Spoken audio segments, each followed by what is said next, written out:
Upon launching ArmoníaPlus 2.0, you will be greeted with a brand new project menu.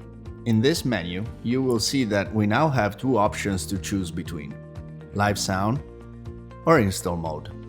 We also have the option to choose pre-designed templates, autosave, and the capability to add a folder from cloud storage or your local hard disk to your favorites.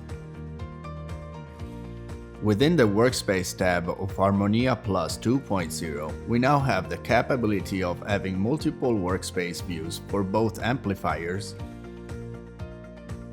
and speakers within your project. Currently showing in the workspace is all systems, but by selecting the speaker workspace, we can easily navigate to a new workspace environment.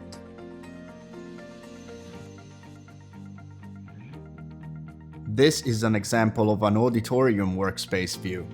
To zoom in or out of a workspace, you can click the up or down arrows or select this icon. To restore the zoom to its default setting, simply click on this icon. To create a new workspace view, select Add New Amplifier Workspace or Add New Workspace. Naming the workspace and folders can be done by double-clicking on the new workspace name or container.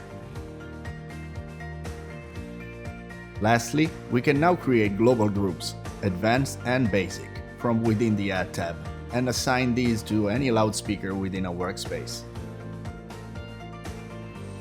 giving us quick access and control to multiple loudspeakers for things such as attenuation, mute, and EQ.